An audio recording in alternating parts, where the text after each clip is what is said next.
cold here.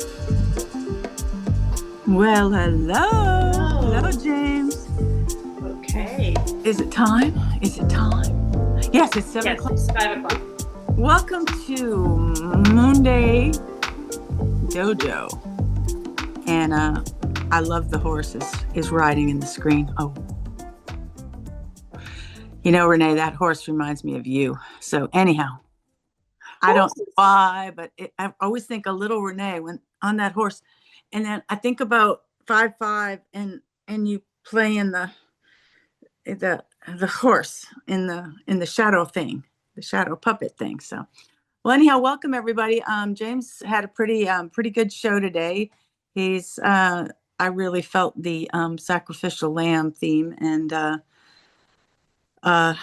yeah, it was the timing and all of that is pretty good. So I'm don't need to talk. If anyone wants to just go ahead and raise their hand and get going with what we need to get going with, I am ready and able to be moderator for you.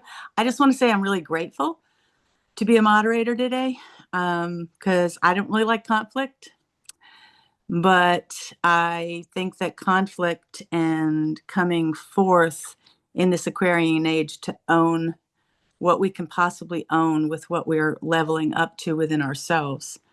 And what I've noticed is every single thing, and this is, everything seems to be a recurring thing. Like, bring it to Dojo, don't put it on the chat. And what I see is it goes on the chat. So I'm like, what's with the chat? Why does it have to go on the chat? So I'm just like, bring it here. And I'm glad, Yesenia, you have your hand raised. So you got the floor. Okay, I will address that first. I did put it on the chat. I didn't mean to smear or spray anything on the chat, but on Friday, my name was spoken. I wasn't there. I wasn't present to defend myself. I felt like I was misinterpreted, and I did not appreciate that. So I put on the chat, like for instance, rule number one or topic number one, I didn't call you a shitty bar owner, and that's what I put on the chat was clear screenshots of like a syllabus of what to discuss today because I did not call you a shitty bar owner. I did not steal the fire. I heard your premise on that, but I engulfed fire because I am fire. And then I burnt out and the fire went away. And I understand I took too much. I understand where I went wrong, but I leveled up in the process. And to text me and tell me don't do this again, and then say to people that I made you tell them my absence, I didn't pull my patronage. I didn't pull myself from this group. I just took a moment. That's what I have for now.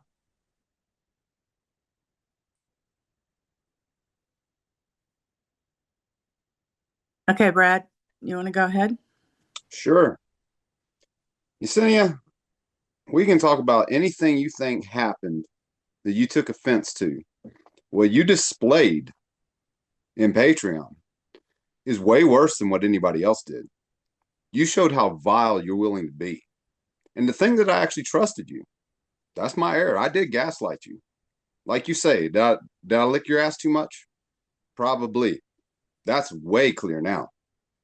But you just showed me, do you know why you heard sewage when he said Sulu chair? Is because you know you're in the sewage. That's where you play. That's where behavior like what you exhibited is.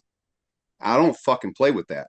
When you started taking exception to me, is because I recognized the spite that was in you. I was trying to be a friend to you, and I was saying, hey, you had mentioned, hey, would it be fun to work together? That's what Dojo Radio was, right? That's where I was with you. I was not trying to do anything but be a friend.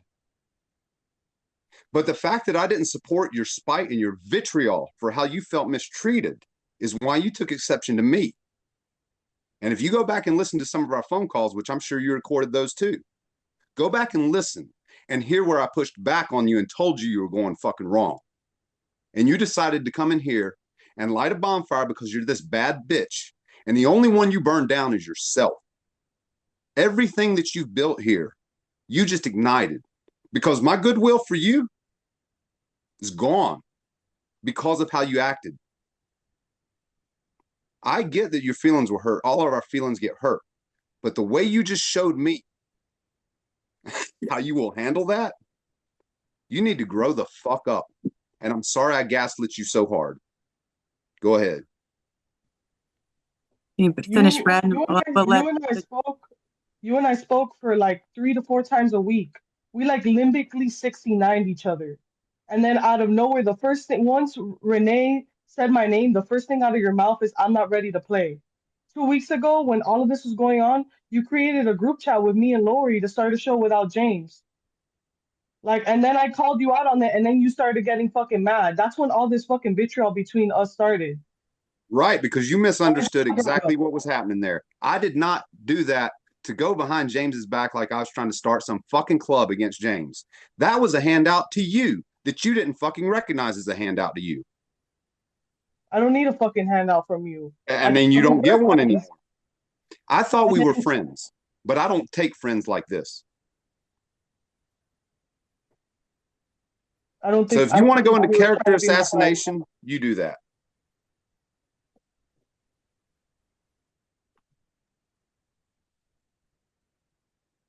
If we had disagreements as friends, then we discuss them a little differently. But what you're doing, I just don't have any patience for. Give me something too. And I was naive, and I won't make that mistake again.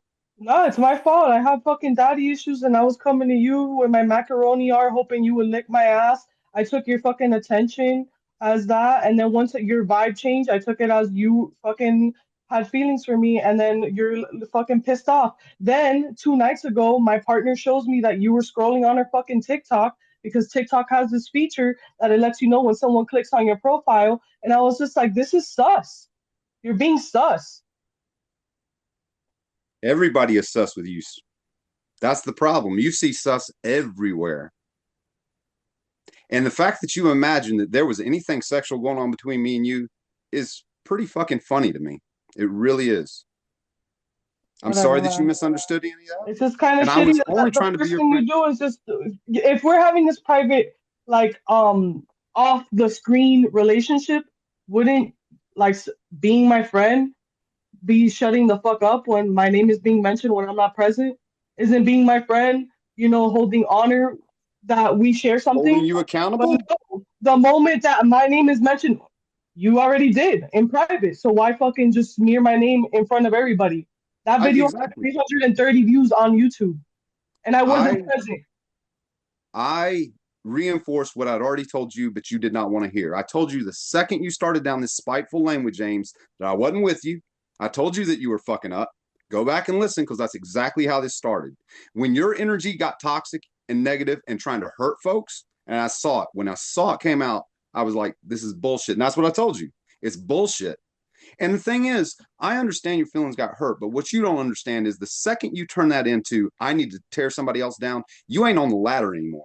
You done left the ladder and went running the other way, because that's not how you get up the ladder, by tearing other folks down. But I see now. I do see that aspect. I hope you grow out of it. I really do. But that was never my energy, was never reacting to you in any other way that when I saw this spike come out of you that I said, no. I care about you, and I wanted to be your friend and encourage you. But do you think I'm going to support that? That seemed to be what you were asking me to do. The way that you came at me last night, Brad, you texted me, isn't it precious that you think I want to bone you? And within 5 minutes, you wanted to call me and clear it up. And then that morning, when I put the screenshots, you shamed me, or tried to, for not saving it for Dojo. So because what is it? Save it for Dojo, or you're going to call me privately at fucking 10 p.m.? What is it? See, here's the thing. I'm always available. You're the one that's always said that save it for Dojo, right? You went and posted shit in Patreon, right? And then you say save it for Dojo, as if you're not saving it for Dojo, as you piss all over Patreon, just like Deb did, just like you got all in Deb's ass with it. And you did the same thing. When we're talking about cycles, it has been amazing to see people play out a similar cycle over and over here. And like me and you were talking on the side the whole time, and you were seeing Deb do it and go like, oh God, I'm not like that, am I? You're worse. Right now, you're worse. I'm disappointed. I really fucking am. I thought a lot of you. The feeling is mutual. Yeah. James, your hand's up. stuff like this is it's not really constructive because it's been exercised in the chat, in a chat room, and so there's no way to even get out what's been posted. But um, personal messages between Yesenia and I were posted first, and this is something I just got through complaining about, explaining how it's just a violation of privacy, and it's uh it's it feels like it was more out of spite, honestly. Like it was like, hey, I'm gonna breach this privacy because I can, because I know it'll piss you off. And first that happened, and then Brad's, well, even about me first. I'm looking at the text that you posted of what I said, and I still don't see, still not sure what I said wrong, or how I felt wrong, or what was my mistake there. I also know that it's really insulting that all the other stuff you said before that is not here, and it so you're able to crop these things. You're cropping a private conversation between me and you, and this happens all the time. It's like people's favorite thing to do around here is let's violate James's privacy, and just no one's going to mention it. It's honestly, I think this only came up to an issue because True happened to notice that you were violating Brad's privacy. That honestly, my privacy being violated is fine, but when it happens to Brad, I feel better because I'm like, well, fuck, I'm glad someone saw something. So I don't feel like this is a productive dojo because it was purposely, I'm going to put this shit in chat. I think that's on purpose. It spoils everything on purpose. It's exactly the reason why it's done. And there's zero productive ways to go through this. Um, the accusations that it's a sexual thing are kind of spiteful. Brad, I know for a fact, Brad wants to bone literally everyone here. He literally wants to bone all of us, and it's, I don't know how else to get around this. I will delete the last dojo, Yesenia. I will fucking delete this one too, and we will again start from ground fucking zero, and have no way of outsourcing or pollinating anything because we No, that's wanted not to what do I want. this in chat. And No, I that's don't not what want I to talk want. about it. I don't want to defend it. I don't want to try and explain it. There's at least 183 people that aren't here that you've shown them that here's all the conversations that I've had with James, and that's not fucking true. And I brought it up last week because I had already waited. I waited an entire week. You directly said to me, "You'll do what you want." I'm removing the curse words because I think if I don't say them right, you're going to say I misinterpreted you. But you made it clear you'll do what you want. So do the fuck what you want. You've done it in chat. Now this is me. That's why I didn't take calls today, because I'm like, I need to stop this because I got to save up my energy to figure out what the fuck's going to happen tonight. And I can't use this. No one can use this. This is not constructive because you put it in chat. There's just no way. You get to haunt people because you get to drop that shit like a turd. You get to drop it there, just leave it there. I don't know how to talk about this. I don't even know what to say because you're just going to violate my privacy again. I'm sorry you're hurt. I'm sorry I screwed you up and I fucked you up and I screwed you over and all the other horrible things that Stop apologizing. Stop apologizing. don't And fucking tell me what not to apologize for. you don't mean that apology, and you're doing it out of victimhood. Stop fucking apologizing. Oh, I'm sorry that I took you for granted. That's what you texted me. That's what I showed. I'm sorry that you took me for I'm literally granted. sorry. It's sorry that Literally no. sorry. And I am because I misspoke, I misstepped. I gave you my phone number. I fucking listened to all the texts that you didn't put here. I encouraged you. I put in all this time, and I'm sorry for it. I literally regret it. I'm sorry. And you tell Okay. me I can't even fucking be sorry about it. And I'm sorry. Well, I'm not sorry. I'm Have sorry a to the good group. dojo. all this stuff. This is exactly what I didn't want to happen. And honestly, I only felt I did it because, and none of these texts are here because you were reaching out to me. She's left. That works for me. And I don't know how to do this if we're going to do it in chat.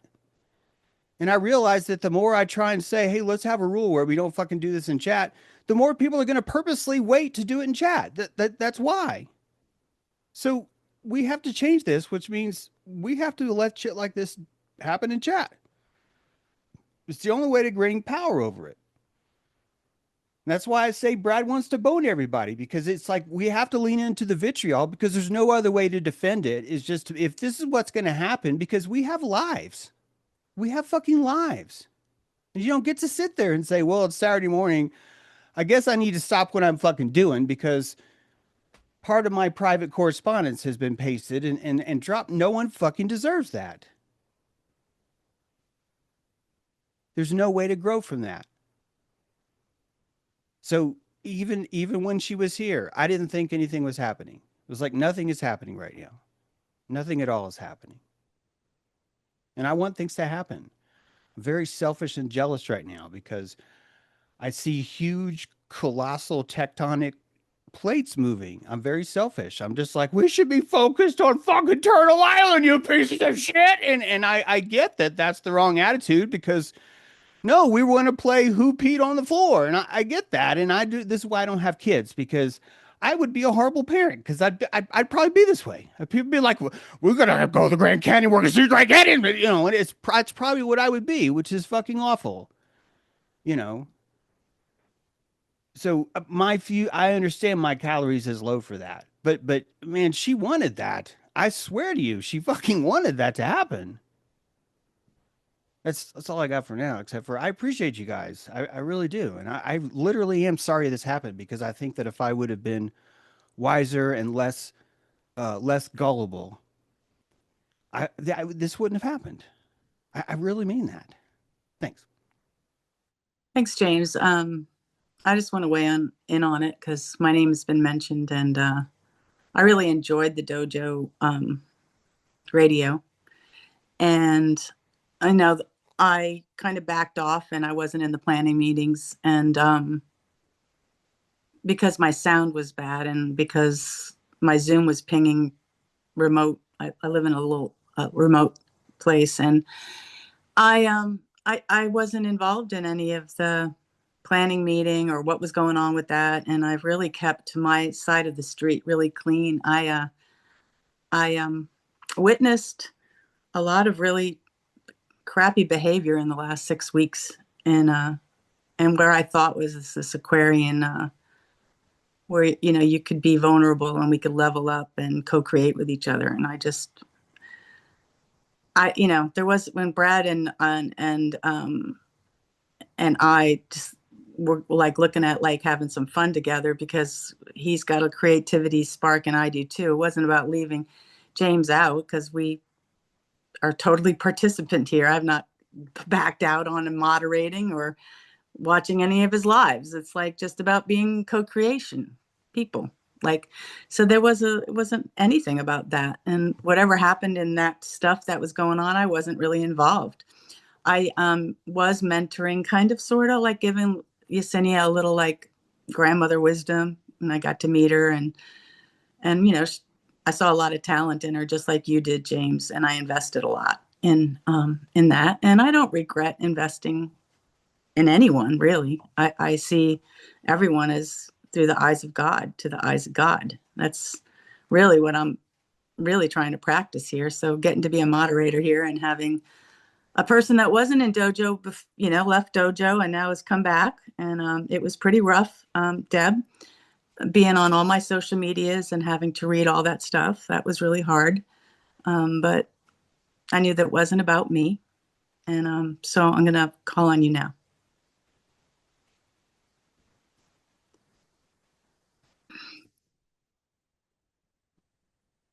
Hey, um, I want to apologize for I was I'm bipolar unmedicated.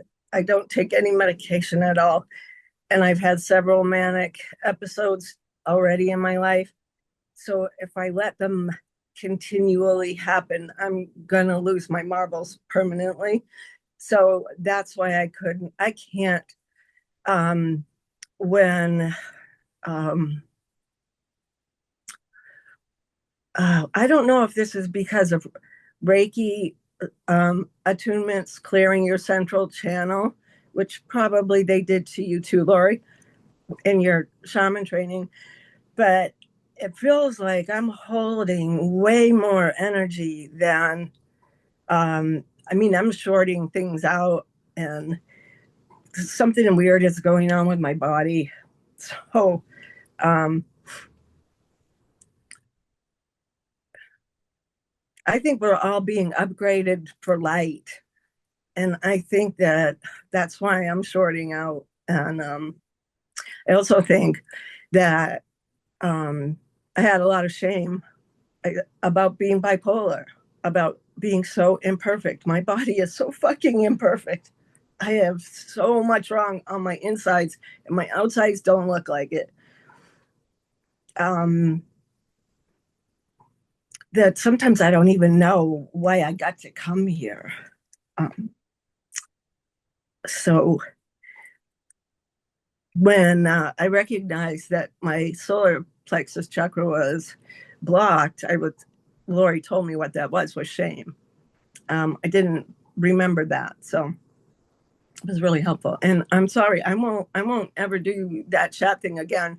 But is it okay if I make a suggestion for for ease in communication with people who are highly sensitive or sensitive to tone?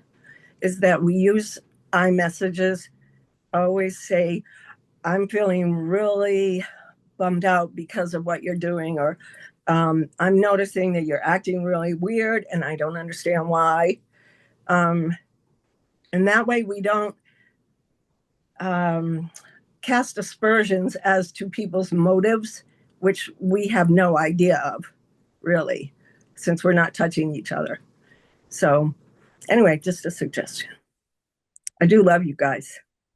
Well, Deb, I I know that one of the rules of Dojo is there's no rules. And I think speaking for myself, I would speak in my own feeling statements. And if I could point this out, if you could not compare my medicine work with your medicine work, that would be really beneficial, as I hold space for, you know, what I'm going to be going through. And I have done nothing but been vulnerable. I speak on Substack regularly about what is going on with me, which is extremely open and vulnerable. So I haven't had a problem expressing that. And I would say I encourage people to do that. So, Renee, your hand's up. Hello. Okay. I'm a little surprised you're here, Deb. I don't know if you watched the last dojo where I mentioned that you weren't actually going to be allowed in the airship or on dojo. Did you hear that? You didn't listen to the last dojo? I'll tell you why, because I couldn't watch any, because I was continually crying because I was so sad. I haven't watched any since we had that whole thing. I was really ill. I don't know if you guys have ever been around somebody who has bipolar 1 and is not on medication when they're fucking out of their tree, but it's not fun. It is not fun. And it's not fun for the person either, because then they have to have the fucking 2 years of depression afterwards. So I have more skin in the game as far as I'm concerned, because my life, my physical life that we're talking about.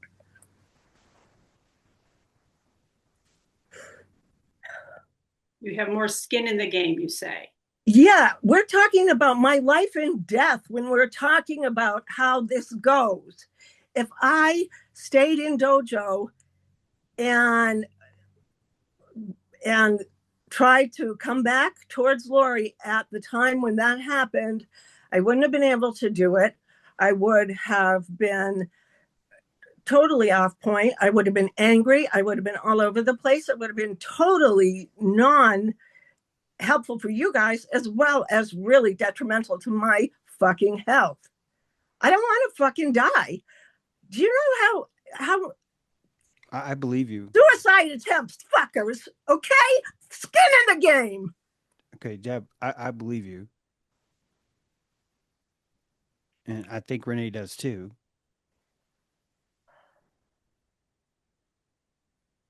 But this is a hostage situation. And I am like, I have owned my own fucking part in this many times over, I think.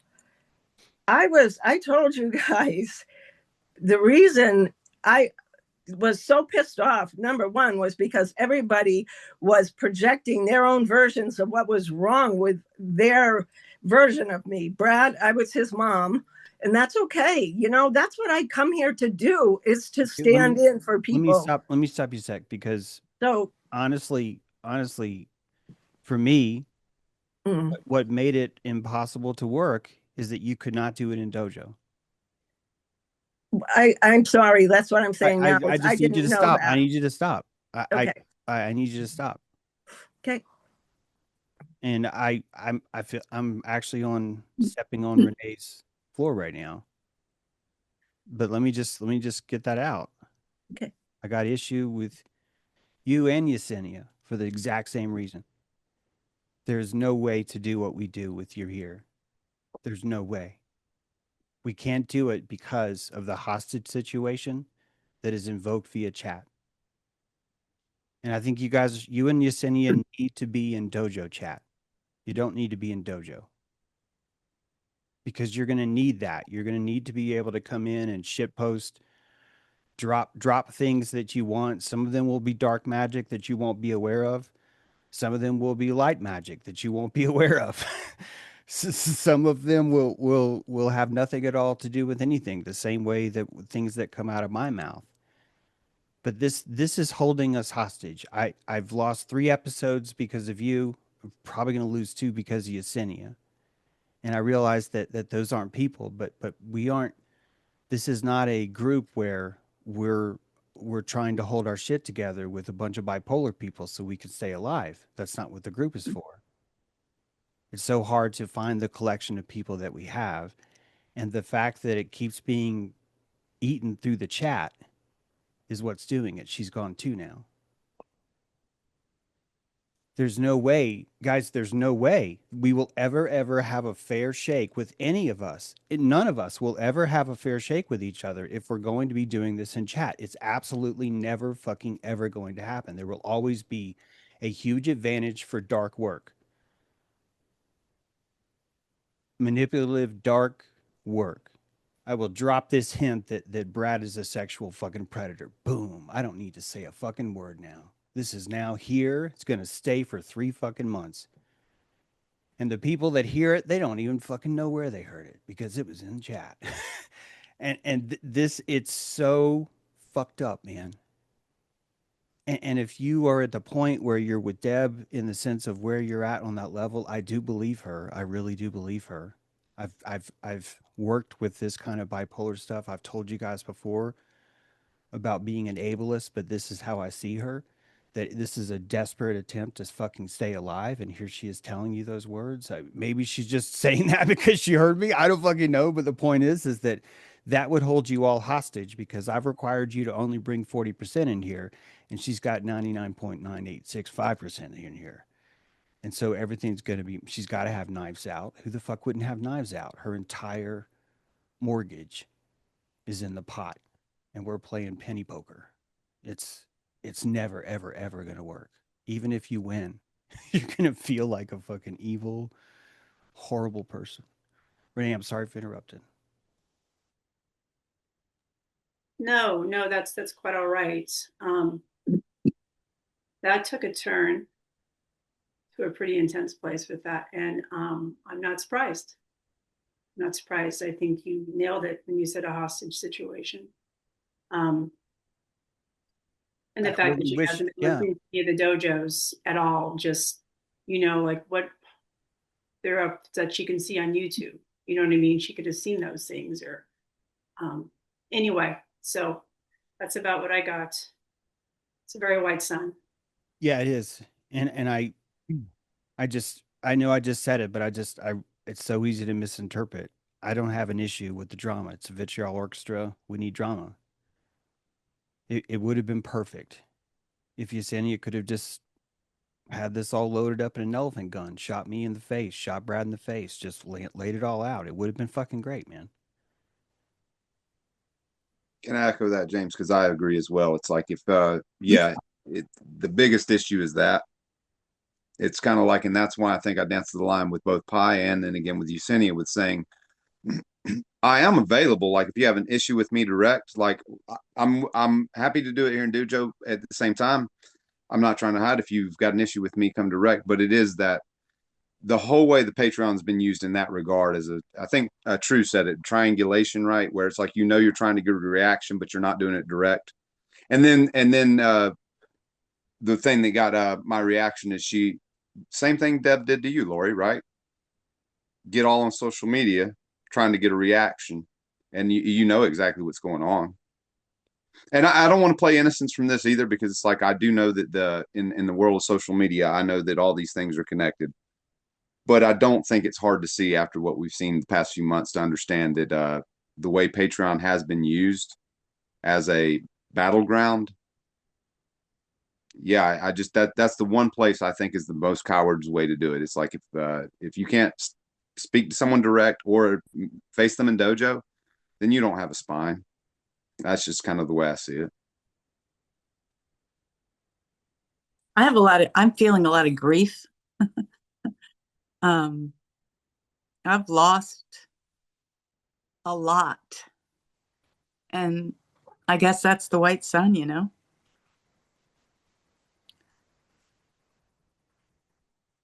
But the behavior has been so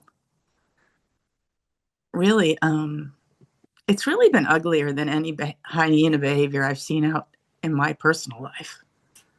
Um, Lauren, your hand's up. Go ahead.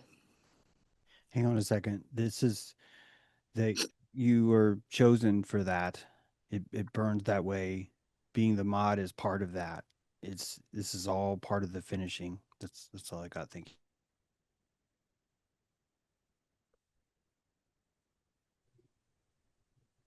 Hi, everyone.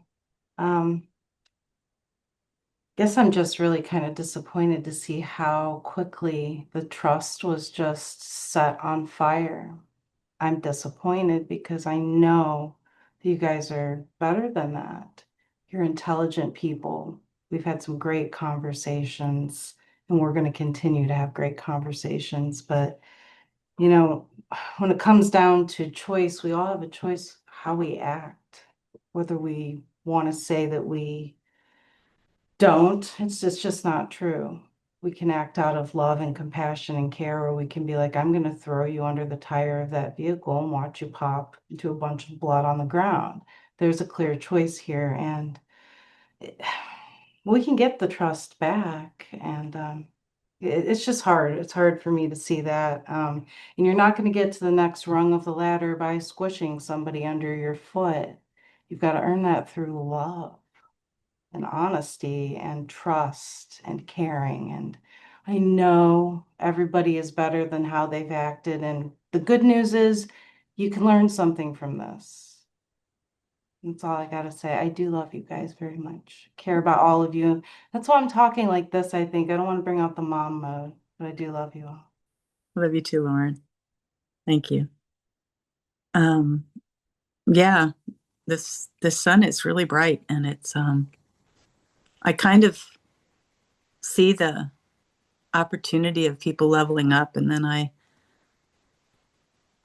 wrote about the upper levels of like what in my cosmology would be the ladder. So you have the four lowers that's in your physical body, and then you have you have to mind a gap, and then you get into like a pure love mind, and then the illusion, and then a block thinking. And so this, the illusion is with discernment, and then this blocked thinking is with detachment.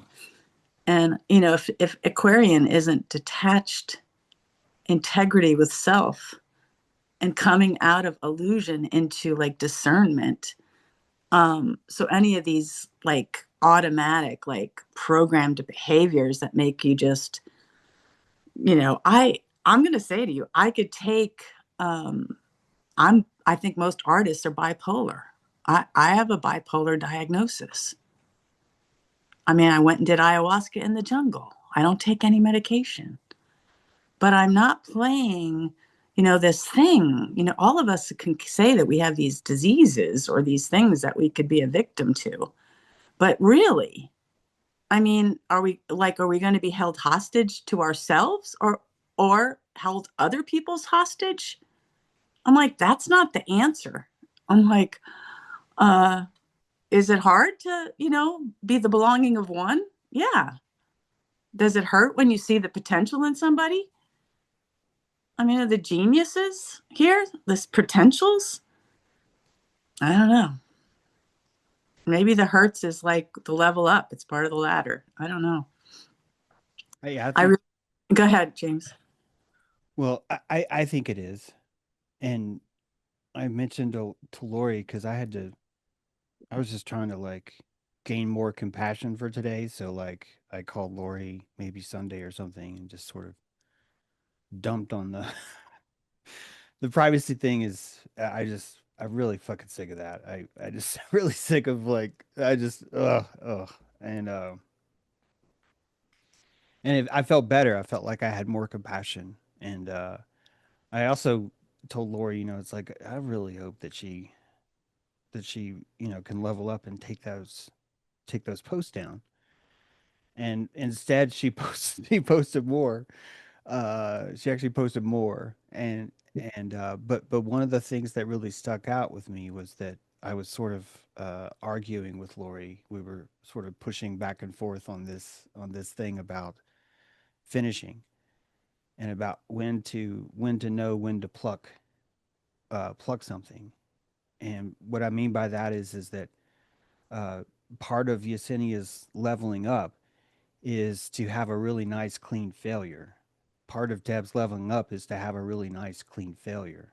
And you get to pluck that failure from the tree if everyone's cooperative. If the person that's ready to fall is in agreement, and if the tree that was trying to nurture it is willing to let go. And I was explaining that I think in the past I've had a lot of codependency where I haven't been able to let go, but I've been able to manipulate it in a vision of, well, it's because I really care about this person, or I really want to. And really, it's having the opportunity and the trust to say, look, I'm going to fucking drop your ass, and this is a clean pluck. I gave the example of in my 20s, I didn't know what I was going to do with my life. I just bought my van, and I was living in my van, and I was driving around. This was before the internet, and I saw this ad for a carpenter's apprentice, and it was like 5 hours away. And I drove 5 hours. I made it there the night before. I camped in this national forest, and um, I overslept, and I smoked pot, and I overslept, and I was so manic. I was a hippie living in my van. Like you could not be more relaxed. And I missed that appointment. I was maybe like an hour and a half late, and I called him and I got his answer machine and I just started crying and telling him that I was a failure, that I was young and I was naive and I didn't know what I was doing and I made it here, but I overslept because I smoked pot, because da da da. And I was like dumping on myself about how the whole time I'm telling him, but it's going to be okay. I'm going to figure this out. I just feel like I really wasted your time, and I'm just so sorry because this really sounded fun, and I just love it here. Now I'm crying, and this just proves you never would have fucking hired me. What the fuck you want someone like me for? And stuff, and I never talked to that guy again. And I think that it really would have fucked me up if like he would have answered the phone. I think that really would have fucked me up. If he would have been like, "Oh, come on, Tiger, it's okay," I think it really would have fucked me up. Like I really think that it really worked because we both were willing participants to kind of be like, "Look, I'm not." It's a maybe a poor example, but I I really think you need to learn how to finish that. Your magic to finish people is your ability to say no, your ability to say, I'm not tolerating this privacy stuff. That's just where it's at. And this is the lesson that goes fine. And when you see someone like Deb who comes right back in, it's very it's very moving, especially to me. It's very moving to see that. And it's honestly one of the most important times that you would really want to do what Renee does, what she just did then with Deb. It's, I'm just saying, this is some of the most important work as that. When I say, I don't mean master like you've solved something. I mean master slave. I'm talking about where there's like a leader and a follow in the dance, right? The apprentice relationship that no one ever tells you that this is in the book. How to drop fruit, how to release that fruit at the right time. That's not in a book. And you really have to have a sense of self-hate, the ability to be self-hated. You'd have to picture that. You'd have to picture that being healthy. You'd have to picture the child being, well, I'm so sick of this, I'm getting my own apartment. And you're just like, oh no. It's this is all part of the finishing process, and none of us get to practice it. And we just had a double barrel of that shit just now. I mean, it's this is the white sun. This is it. And you guys didn't even see what happened 3 days ago. That a guy joined. I think Renee's the only one to know. It's like, here's this guy. Here's his name. Came in fucking drunk as hell. Blah blah blah. It was really he's very much this kind of thing. And because I've already played with him, I already said, dude, you're probably not going to be working out here. It's probably not going to work out.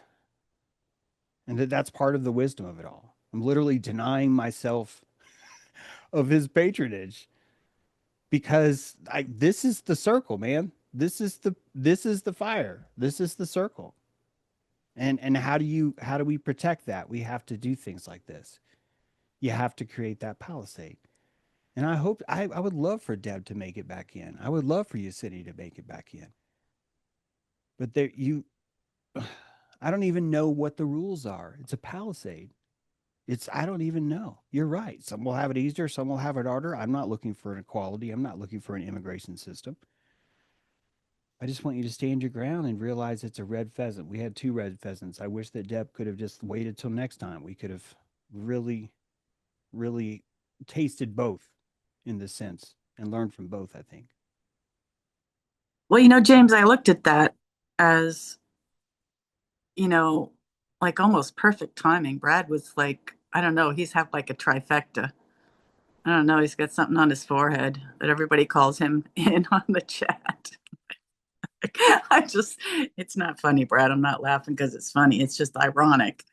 But I'm to a shit hear, stir. yeah, that Deb was in the room when Yesenia did the thing that she did in the chat. I think it was almost like a perfect fruit plucking experience because I mean it was like, isn't it? It's like that Alanis Morissette, the theme singer of this the uber sensitive. Isn't it ironic? I'm like, well, I don't think it didn't miss on me because Renee and I had spoke like, what if she comes? And I was like, well, as far as me moderating, leave her there for a little while. Um, because I just didn't think it was ironic. I thought it was like perfect. Go ahead, Brad. That's all right. Oh yeah, I'm unmuted.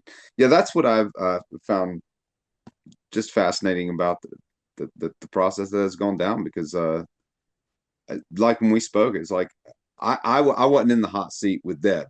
You were Deb's.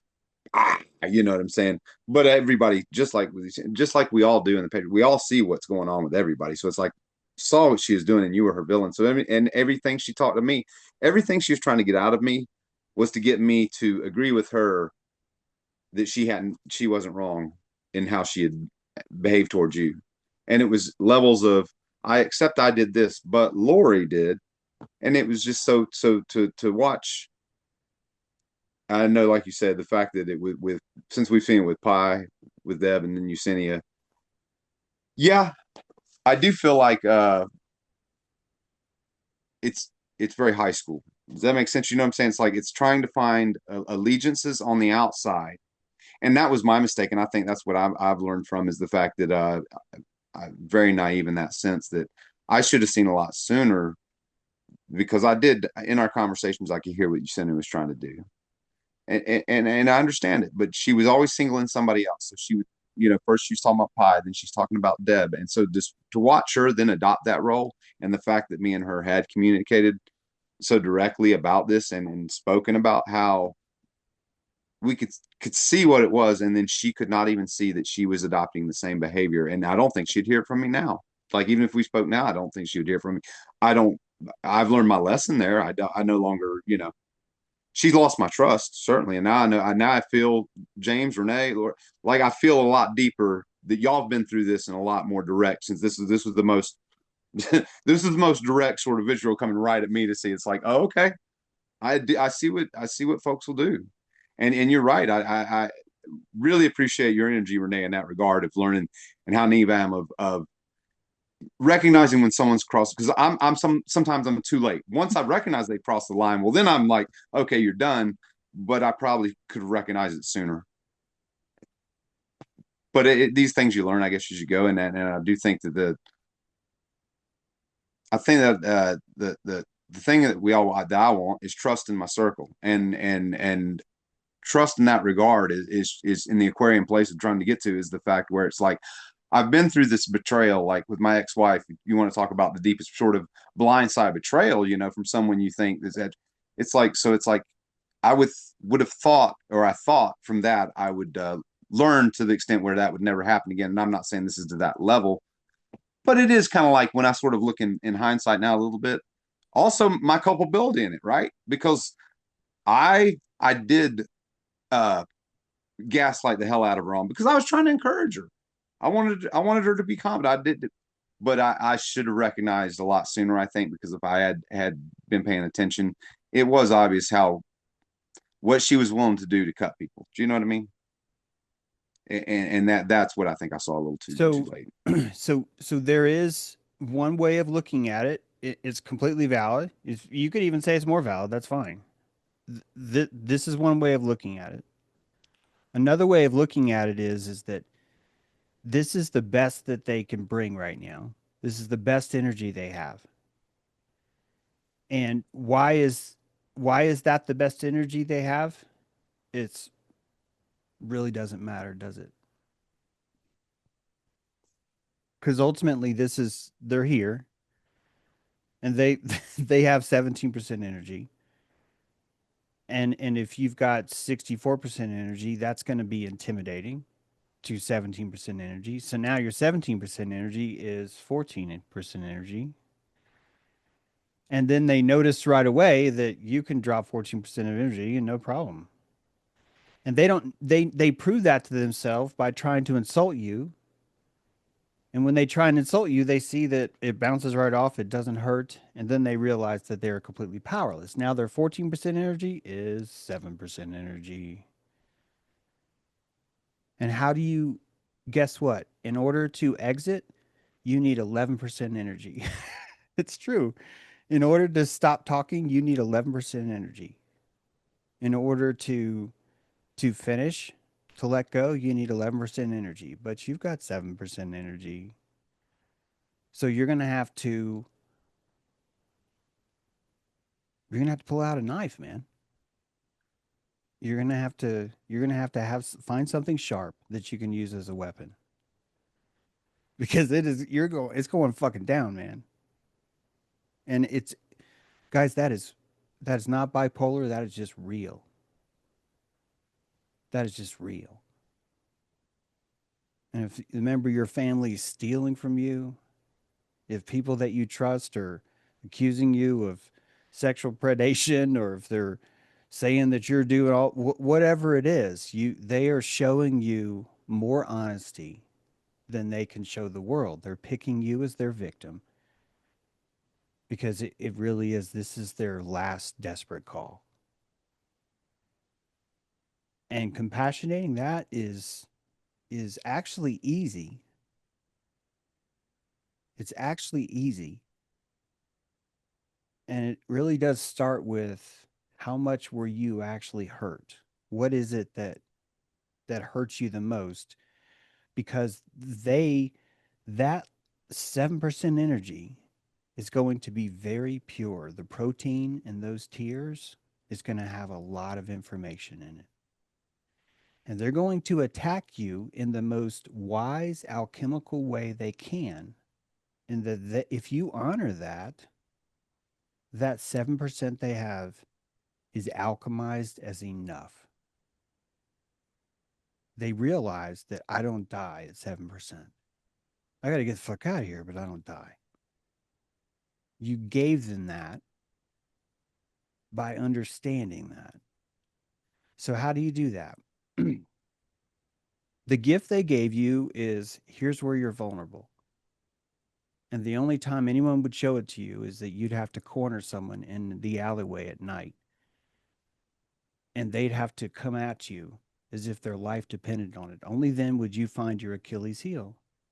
It's the only time where all the politeness would drop and someone's going to go for what they think is the weakest point. So that energy is showing you your weakest point.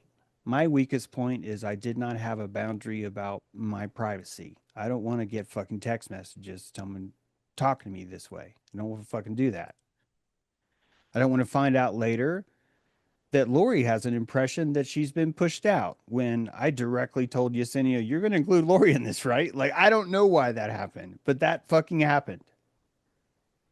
And all of these things are wounds for me because I realized how vulnerable I made myself, my relationship with Brad, my relationship with Yesenia, my relationship with Lori, my relationship with the chat.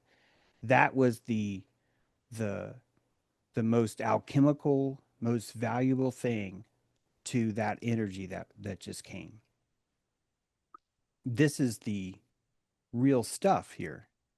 And it'd be the only way you'd get it. This would be the only time you'd find this with kind of Mercury, is if what just happened. So Deb carries a lot of alchemical magic if you think about it. Because quite frankly, Deb's easy to corner. Deb's easy to put into threat mode for her life. I said the same thing about Rose 777. They have the exact same. This is all they can do. This is all they can do. In a way, this is her medicine. And in a way, I think Deb is right to see herself as a medicine woman, but it's because of this. It's because of this. It's because you will see a pure of rectificando come directly out. That's like, this is the only thing that's important, and there's something to that. So if you can evaluate where your weaknesses are to use these opportunities, I think that I can have a relationship with these people, but it's never, ever, ever going to fucking work through chat because we never get to have a conversation like this because we're just too busy trying to stretch the nuance or trying to hypothetically skip over a giant chasm where unless you actually read what Yesenia wrote in chat, no one fucking knows. Or unless you know what Deb did on Substack, on Facebook, on Instagram, on all the other fucking platforms. Like it's like a lot of fucking work, man.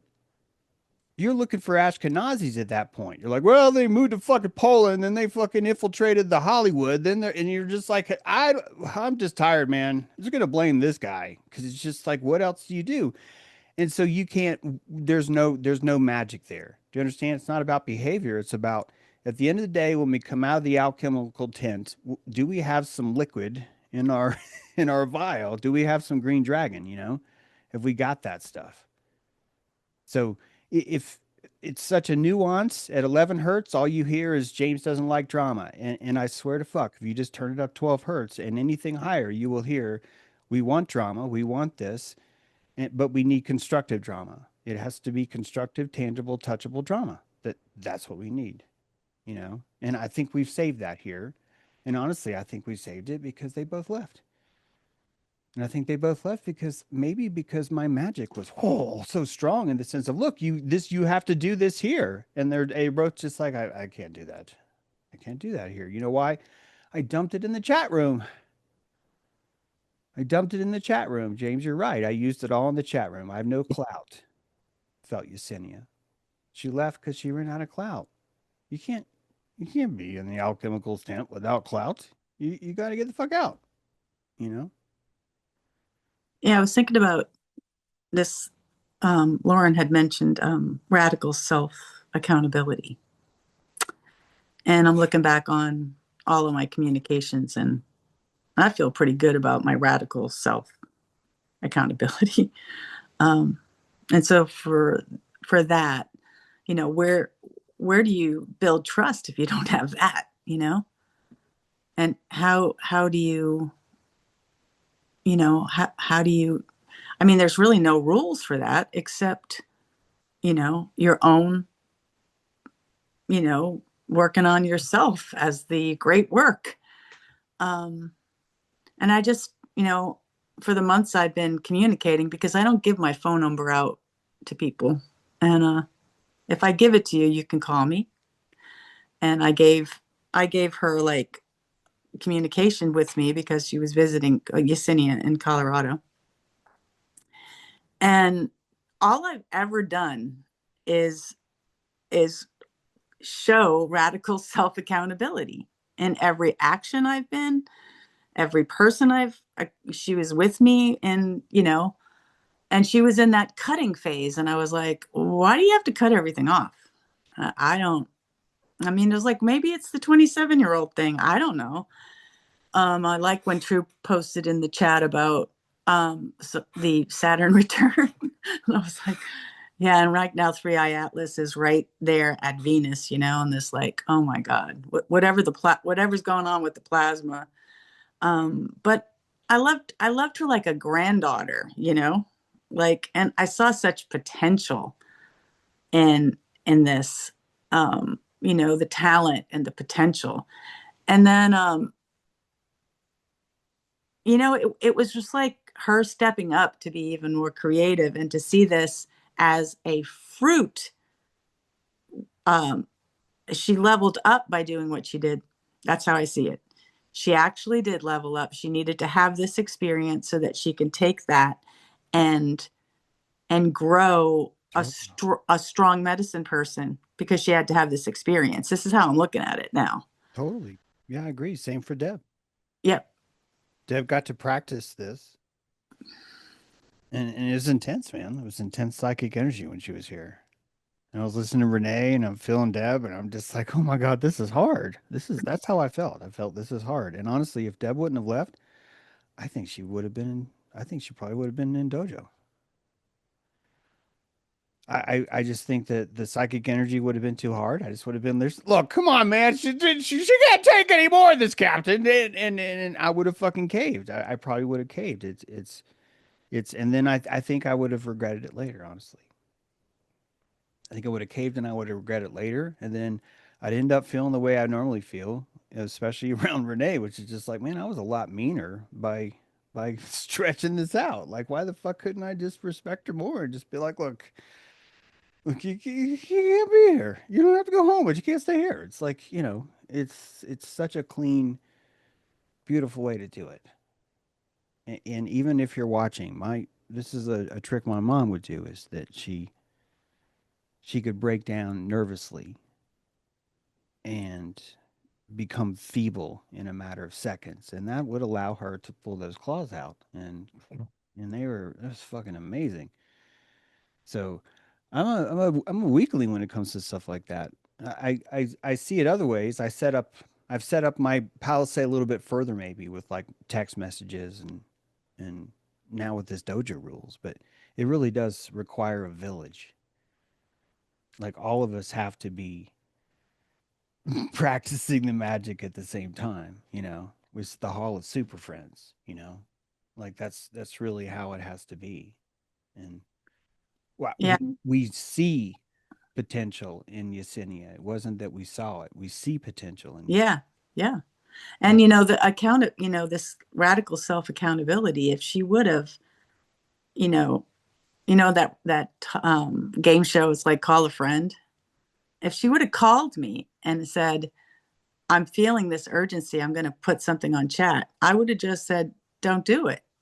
You know, I would have just said, it's going to be hard to hold it, but hold it come into the dojo with it, no matter what was going on. But it was like that growth curve was like, and I was just like, 3 times we've watched this in this, like 1, 2, 3 within a month. I was like, Yeah, wow, this that is was why incredible. this is why, in a way, Yesenia knew that if I post personal shit in the chat, I can suggest that maybe I'm ready to drop as a pair. My fruit is ready to drop. And the only way that I could prove that is I'm gonna have to fucking I'm gonna have to really kick my mom right in the kissa, like right in the Magdalene. And if I kick her just right there, she's gonna know. Well, I don't want you, and this is what I mean by kicking off. That a lot of people will purposely kick off, and and yeah, it looks like this, it feels like this, and this is the prana economy. This is the wisdom of Yesenia. The wisdom of her is I got to put this in chat now. I have to be very strategic about this. I also have to leave cleanly. And I have to, justify this as a fruit. She has to justify this because if she has regret, then the tentacle's still attached, isn't it? Like the cord's still there. So it's really perfect if you only had 40% into Yesenia.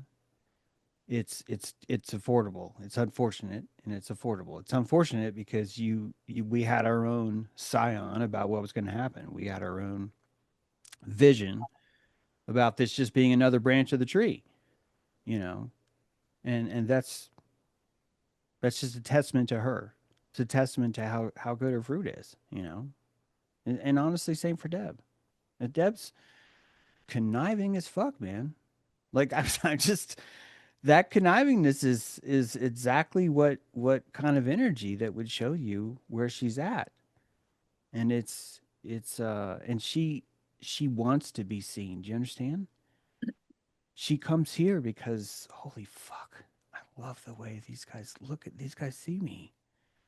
And look at they're using the word tentacles, they're calling me conniving. I fucking love this. I They see me because they're still like cool, except for the chat, obviously. I mean, this is what I hope is in their mind, It's just like except for the chat, this is a great group.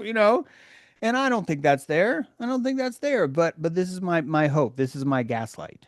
This is my gaslight for both of them because this is the potential that I still see because I'm an enthusiasm whore. I'm an enthusiasm whore. I want it so bad. I want enthusiasm. Yeah, that's all I got for now. Hey, Clinton, your hand's up. Thanks. I just think maybe we should make one rule of no shitting on the rug,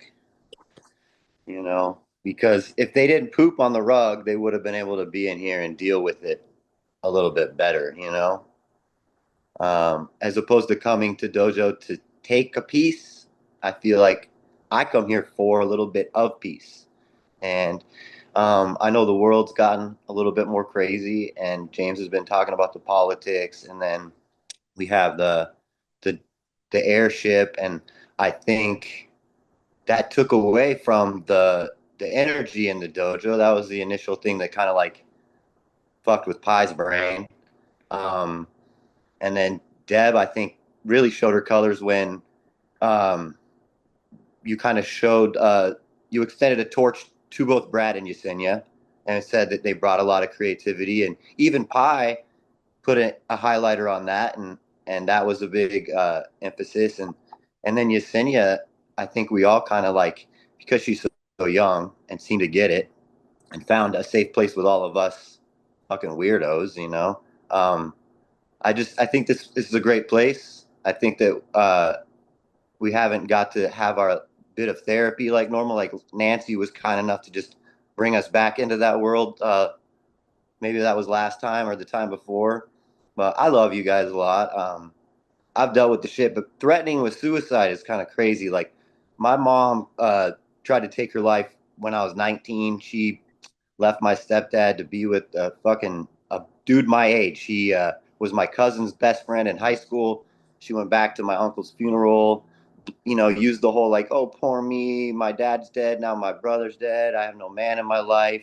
Um, and ended up fucking a 19-year-old boy and then burning her whole world to the ground. And then I randomly came home one day to take a shower after work.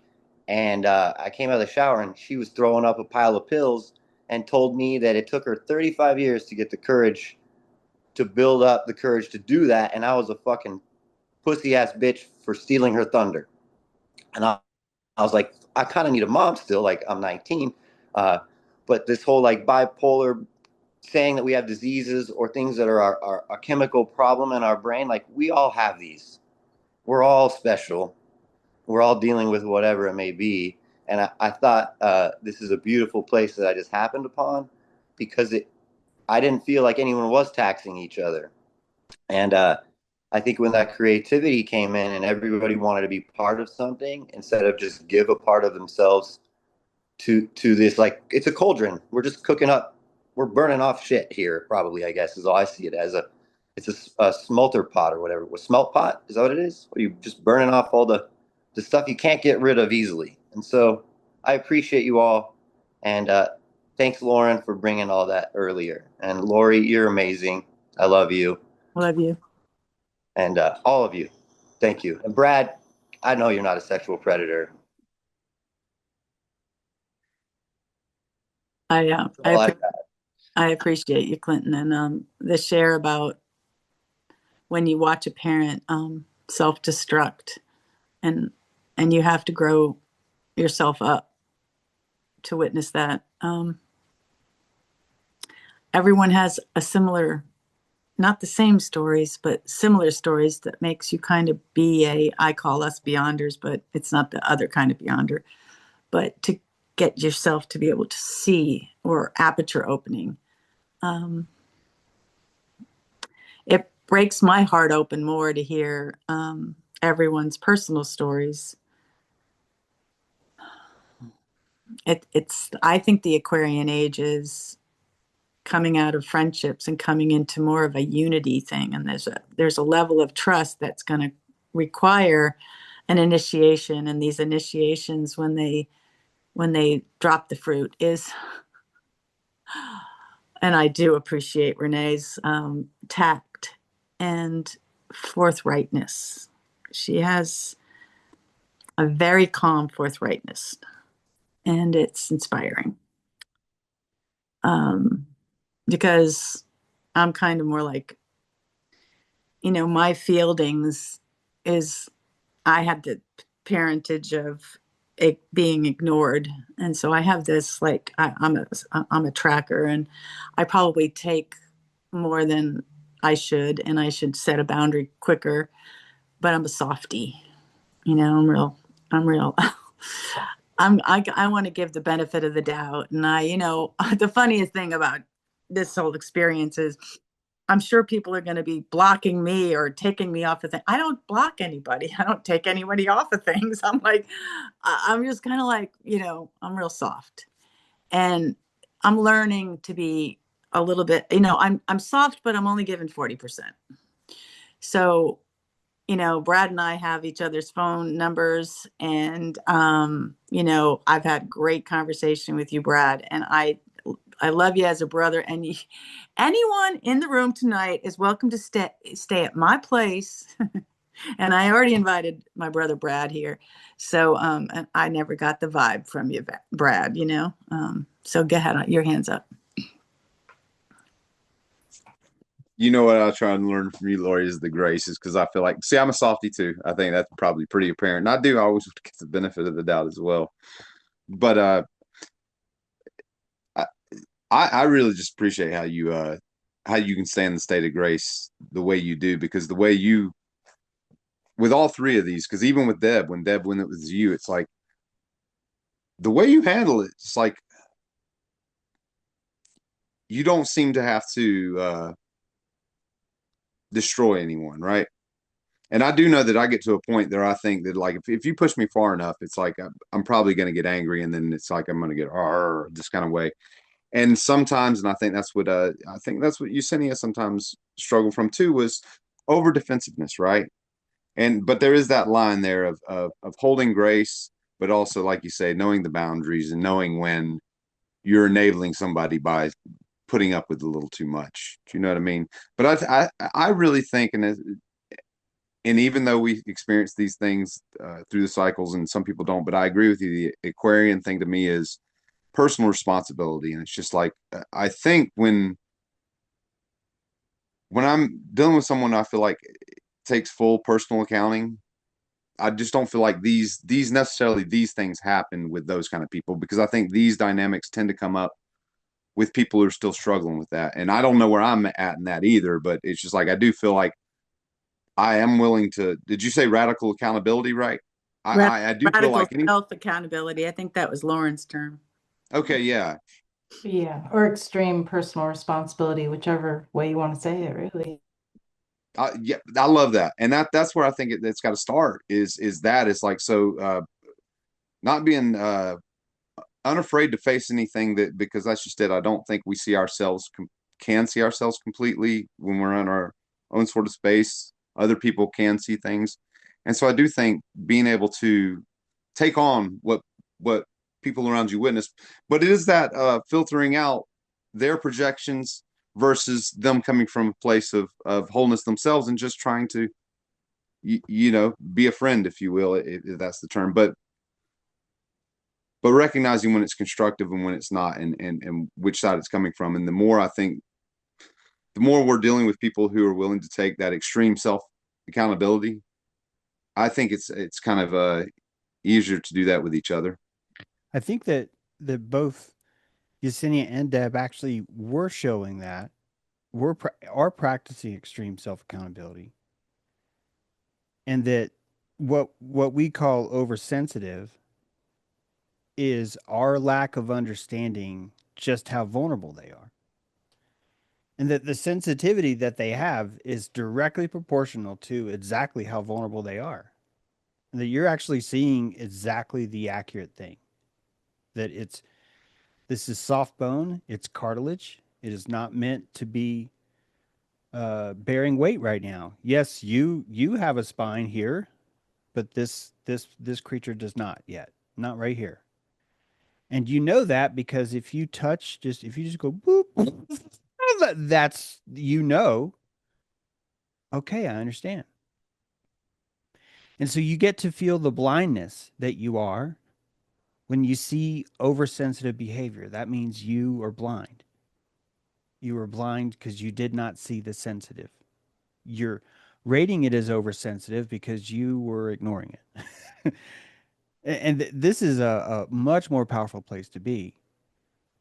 It's a much more constructive place to be, and it allows you to understand your role more in recognizing how blind you are. Technically, there really can't be a rule that says you can't poop on the carpet, because if you do that, then pooping on the carpet is just a form of that's like there's like a button now that's on the wall, and you can just go push that button. And we've said we're going to be really upset if people push this button. We're going to be really upset. Is that okay? Raise your hand. I fucking swear to fucking everything in the Taurus of every fucking thing that this is the button that I will never push. And all of us will be like, I feel a lot better. It's like, oh, we have a sacred button. I feel so good. And that's exactly like this is hilarious that this is what civilization does, and so yeah, we need a button, but you need to understand what this button means. All of us need to understand what this button means. We do need a button, and ideally we need a button. It's kind of like the Louvre, guys. It's kind of like thinking, oh, the real Mona Lisa is in the Louvre. And oh, it almost got spilled paint on it. It almost got. Oh, someone almost stole it. And that this is, Why would you do that to yourself? Why would you would not do that to yourself? You literally, you can get a Canon laser jet printer and you can just fucking print one and you can just put it behind glass. And if you get a guy with a security guard on and man, he's just like, I'm security. You got the Mona Lisa. It is done. You know, you were done. Those are the buttons we need. These are the rules we need. But quite frankly, I think that there's a meta rule which is fine. It would be more psychopathic jaguar of us not to have rules and for us just to simply say, hey, you violated privacy in the chat, you're not in Dojo anymore. Well, and you don't know what happened. You don't know how that worked. Because even setting up the idea that we have to have an official trial or we have to call the triumvirate, and release the Kraken test and, and stick your hand in this trunk and see if a scorpion bites you, and we should do that. It's fun as fuck. But ultimately, we're disrespecting ourselves because why don't we just not tolerate that kind of behavior? So, um, I'm not as wounded on this one because Sark did this to me. And I'm not as wounded on this one because, quite frankly, Yesenia wasn't able to get me nearly as mad as Sark was. All the things that Yesenia was saying, even though they jabbed, it was just more of a disappointment. I was just like, ah, oh, fuck, I gotta, I gotta, I gotta clean this up, and it was more like that. It wasn't so sensitive. See, everyone back then would have accused me of being oversensitive. They would have said that. And that would have been right. But honestly, the more correct answer is look how vulnerable James is in this one spot. And that vulnerability is not there anymore. It's a lot less, tremendously a lot less. I don't know if I don't know if we'll call it politics. It's fair. But I also kind of mad that we're calling it politics, to be honest, Clinton, because it's like honestly, the fucking goons are wandering around in masks, like taking people. I know you get it, Clinton. I'm not trying to be all soapboxy on you, but you know what I mean. It's tricky because it, in a way, I want to pull the periscope up and look at the normal land for a while and pull things out of it, take samples, um, dissect the energy on the table, but also be my creative self and just be, yeah.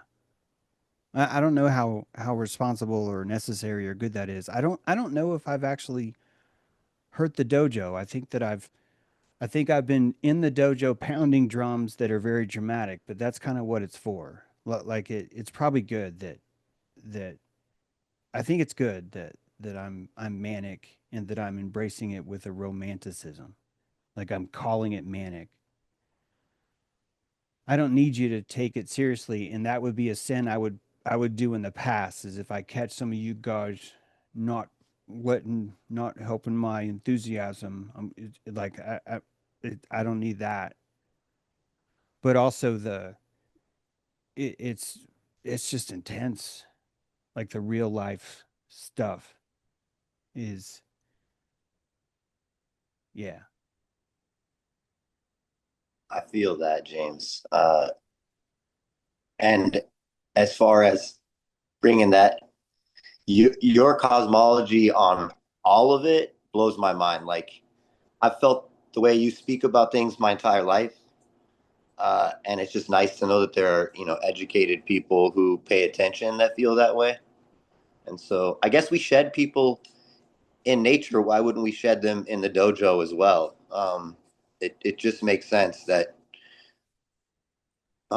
you need to keep doing what you're doing, like because it's wonderful, and how you go about doing it and the delivery of it is brilliant. And your passion, if you did something with that, it would be a crime. So just stay true to James, right? I Yeah. mean, it's your name. I don't even know how to like it has to be okay that people leave for sure. And sometimes people come back, and I really don't have a lot of control either way. There's been times where I've tried to invite people back, and that's like really backfired. And then there's times when I haven't done that, and people have come back, and maybe half of those really they shouldn't be back.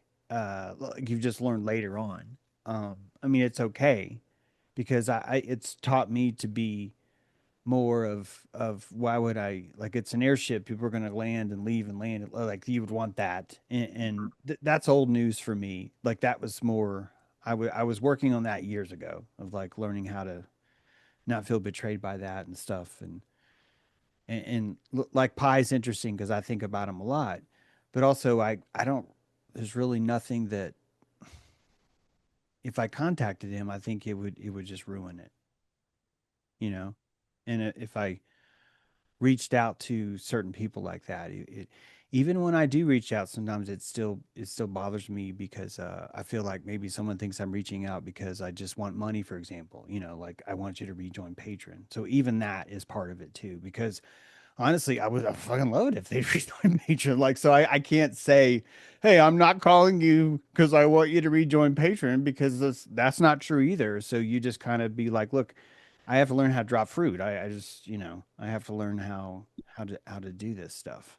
So it's an interesting time. I appreciate how much flexibility, honestly, I have that you guys grant me, and just trying to utilize it as much as possible. And Dojo's really important to me. I actually like the Monday group a lot because there's not quite so many of us. I think it. I actually think it's some of the most fine tuned stuff we're putting out dojo wise is with Lori's moderating here. I just think it's a really really nice sweet spot.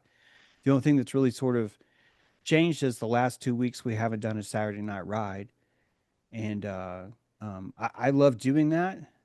I feel a little bit overextended in what I'm trying right now, which is maybe a daily show.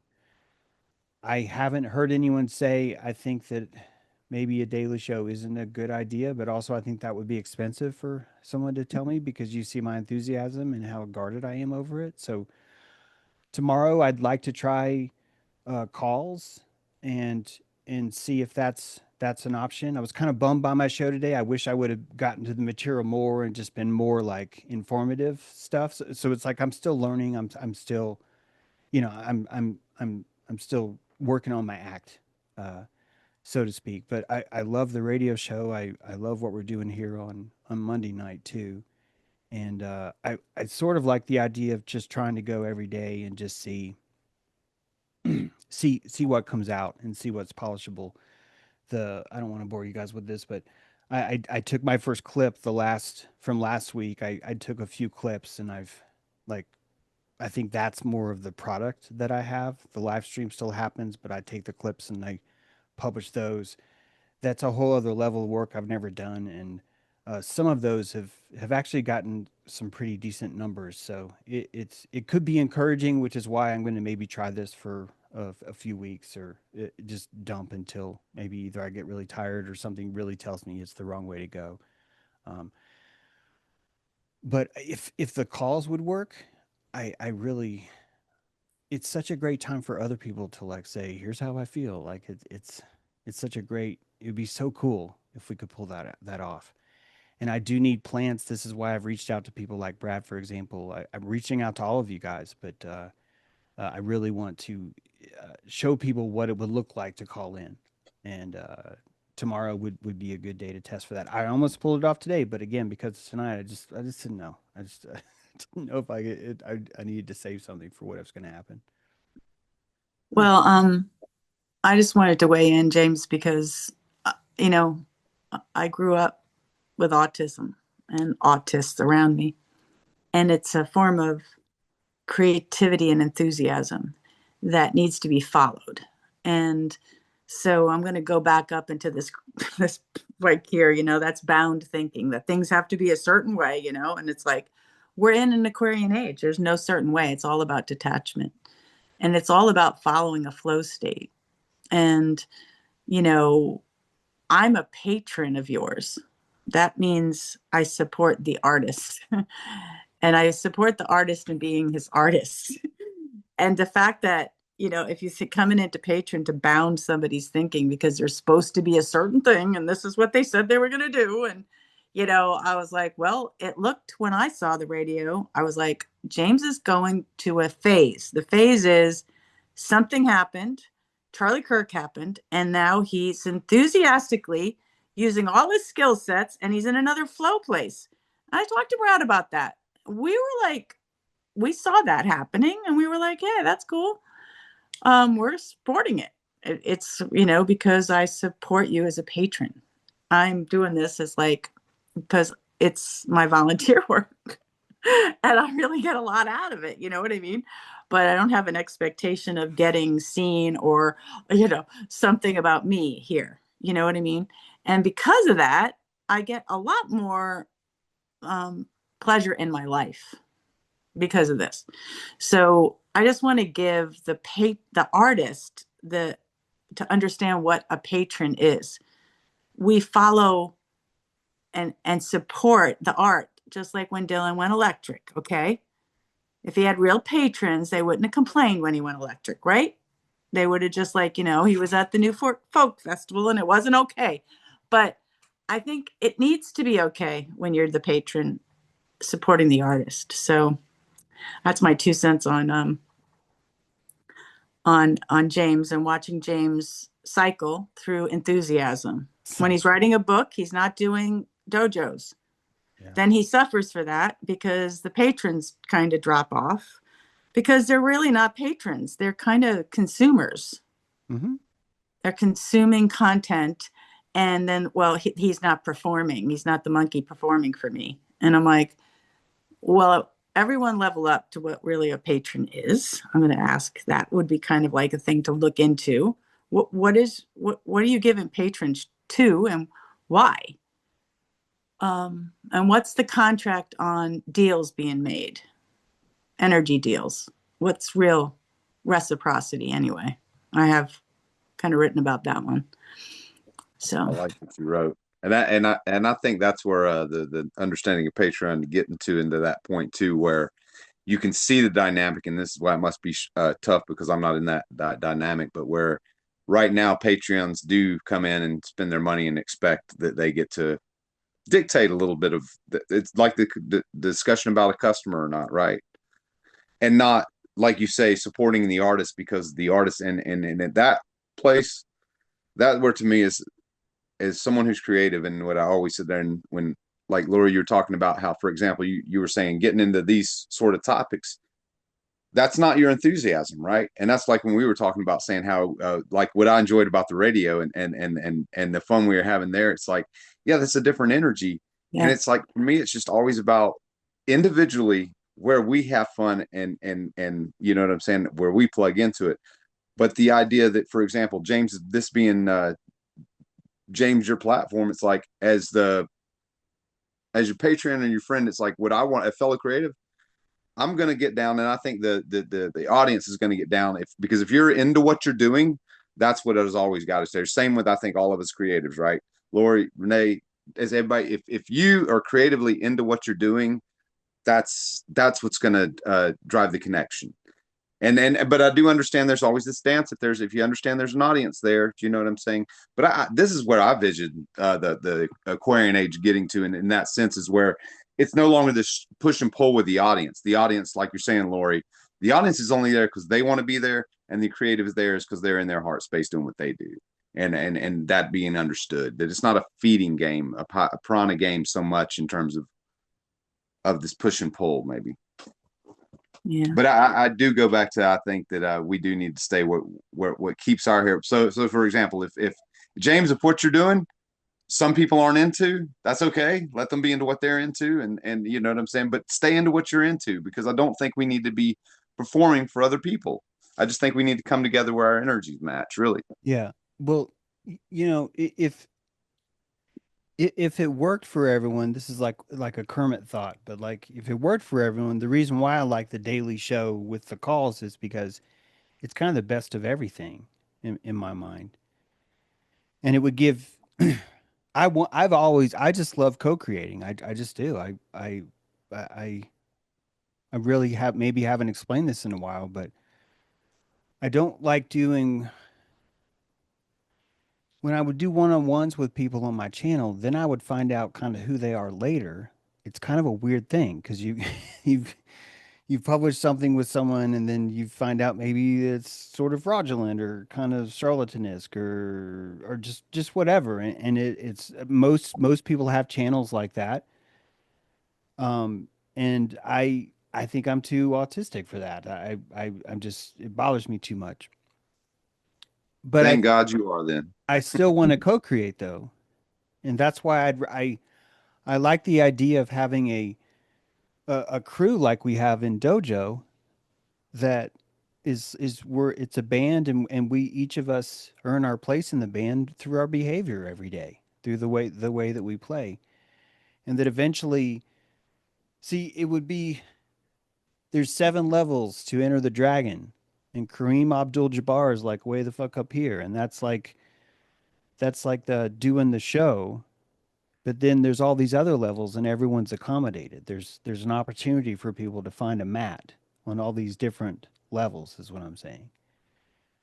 If I could pull that off, it would just really be selfishly just holy shit, look at what I'm doing with my life. Like this dojo really has all these, different things to it. So the radio show is I'm more enthusiastic about the radio show than I've ever been, and I'm trying to figure out a way to just take it to the next level where it becomes easier to have people vandalize it because there's more of a budget. It has more containment, more more different levels, and there's always a steady. It does seem important that I always strike a very steady, like for now, noon until 2:30, noon until 2:30. Like when I do that every other day, it actually is a little bit harder for people to develop a habit. And so the daily show, doing it every time of that day, my guess is it's going to keep building the momentum and that would always be the healthy thing to do is to always do it that way.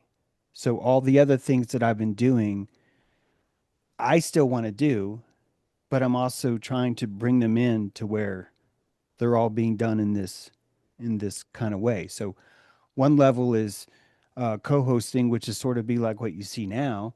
Another level is calling in. You're only online for a few minutes. You could be throwing child porn up, and I have to be ready for that kind of behavior, like at all times. Those would be the different levels, and that would give vitriol for everyone. Like all all the sides would have the ability to have vitriol in that model, for it to still be a Muppet Show alchemical kind of theme. But also I still get to kind of take it seriously because it is what I do for a living, and I have to I really want to make it more productive in that sense too. So Well, I think we're all supporting you, James, and our time is a little over. Um, Pretty powerful dojo today.